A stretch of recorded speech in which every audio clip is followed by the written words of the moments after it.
What's up, guys? We're going to do a hand trap tier list today. There's not a whole lot of hand traps to pick from, so I'm going to go into a little bit of detail on what I think of each of these hand traps and kind of go through a little bit of, I don't know, what I would play in most of my lists. All right, so I have 4 tiers here. We have format defining. These are cards that, like, if your deck can play them, you have to play them.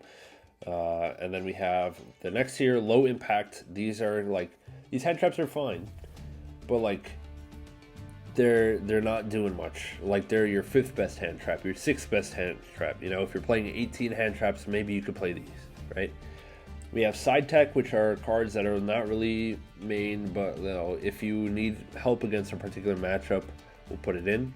And then we have no place, which, you know, there's just no place in the meta for you to be playing this card. It should not be in your list, you know?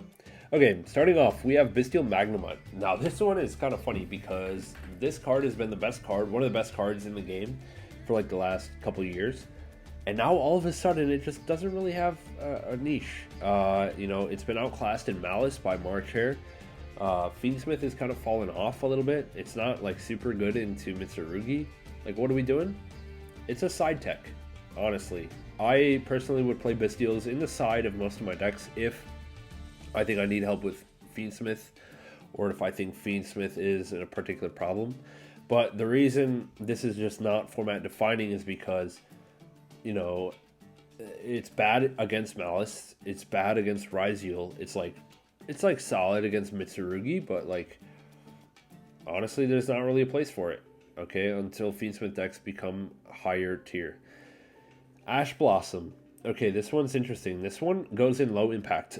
This one is also a typical format defining card, but even though it's low impact, it's the best low impact, and that's because it combats the Charmies. It's dual purpose. It's both interrupts your opponent and stops the Charmies against you. And that's why every single list mains Ash. If Ash did not stop the Charmies, I'm pretty sure it would be cut from most lists, like, to be totally honest. But because it's so good for you when you go first and against your opponent, it also serves a purpose. That's why Ash is in every deck, but it's in low impact. It really is.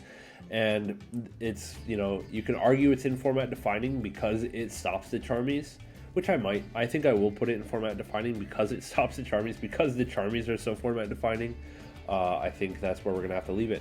And since we're talking about it already, Fulos, man, is the format defining card. You know, no surprise. Ever since this card got announced, we knew it would be up here, and here it is, and that's why Ash is right next to it. Perulia, let me just go through all the Charmies right away. Perulia and Meowls. Okay, we'll start with Perulia. I think Perulia is also format defining just because of its quality against Ryzeal, and like, it's still playable against Malice. You still are gonna draw like 2 times, 3 times maybe, because of the new Adagnister method that this deck goes through.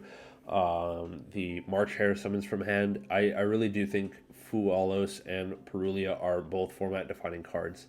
Meowls, however, is just a side tech. We're going to relegate it down to side tech. It's only really good against Malice. You know, it'll draw you 1 against Ryzeal. It'll draw you maybe 2 against Mitsu, right? So it's still good, but I don't think everyone's going to be cramming it in their main deck, whereas Perulia and Fulos will be in the main deck. Okay, now we have DD Crow, low impact, or even no place. Like, it's just not that good. There's nothing really we need to be crowing that we can't just Bestial, right? Where are we going to want Crow? Against maybe Mitsurugi, Crow the ritual spell? Yeah, whatever. Against what? Like, crowing like a Ryzeal name, a fire attribute Ryzeal name? Maybe. It's just not good. Nibiru? Okay, Nibiru has been pretty low on the tier list for a couple formats, but now it's back up to format defining, I would say. Like, this is one of the staple hand traps that you have to play. And I think it's got to be in most lists. And I think it's probably the 4th or 5th best hand trap, and I think most decks are playing 5 sets of hand traps, so we're going to put it here. Lancia, of course, is format defining. I'm not even going to put it in side tech. Like, you have to play Lancia in your side. you know you're not maining it, but like it's format defining. We'll put it up here. We'll give it the respect it deserves on that. Okay, Cycle Reader. This one, if you don't know this one, it basically DD Crow for 2 against light attribute only. So this is just like a mega anti-Fiendsmith card. I would put it in side tech next to Magnum. It's around the same quality there. But, you're not maining it ever. And, yeah. Okay, Bell. I actually really like Ghost Bell this format. And I'm going to put it in low impact. And it's going to be, a little spoiler alert here, it's going to be the highest of my low impact cards. Maybe the second highest. But Bell hits GWC for Maliss. And it also hits Mitsurugi Prayers for Mitsurugi. And hitting those 2 cards is really good. Those are like the best 2 cards of each archetype, maybe. Oh, it also hits March Hare for Maliss. It also hits, like, I guess GWC is not that good because if you play it, you're behind. But it does hit March Hare. It also protects you from Bystials if you're impacted by Bystials. It also protects you from Whitebinder if you're impacted by that. So I do like Bell. It's very versatile. Mourner is low impact as well, but it's going to be kind of near the bottom. And also Valor is probably a little bit better, but yeah, they're both low impact. You can play them, but they're still like the 8th best hand trap, in my opinion. Okay, Imperm. Imperm is funny. Like, this one used to be format defining as well, but I'm going to put it at top of low impact. Okay? It's just not super fantastic. It's really not.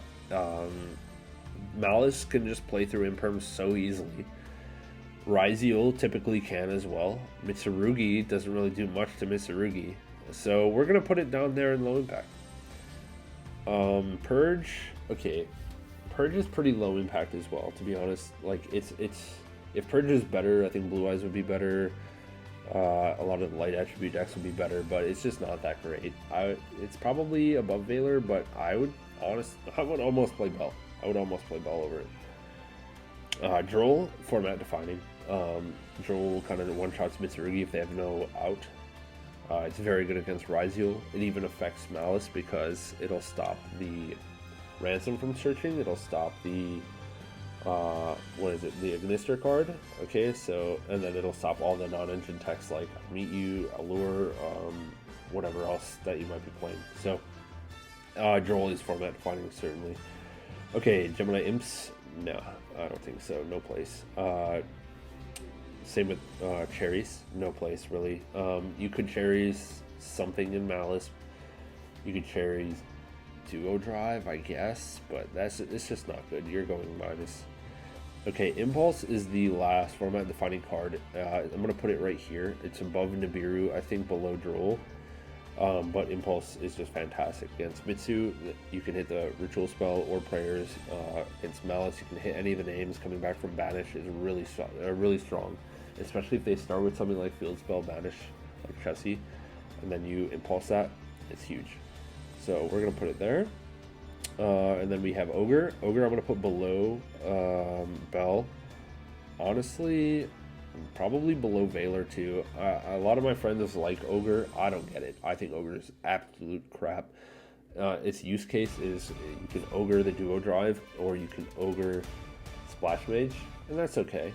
You can also Valor the Duo Drive, or Valor Splash Mage, and also Valor the rest of their board. You know, you can.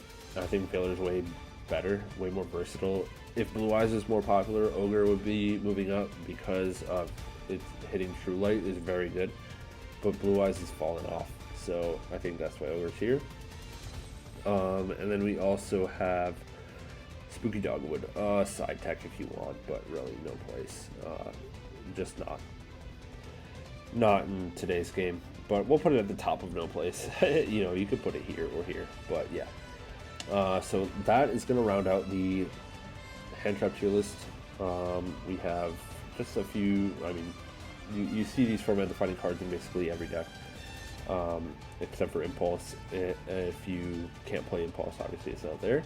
But the rest, you see double Charmy, Ash, Droll, Nib, and Lancing the side. It's basically like everyone's side deck. Imperm, for the first time, is in low impact. Usually in format defining, but we're going to put it in low impact today. And then Meow's is arguably format defining, but we'll put it down in side tech. Cool. Let me know if you have any questions, comments, leave them below. Leave a like, sub to the channel, hit the notification bell, the usual stuff. We'll catch you next time. See ya.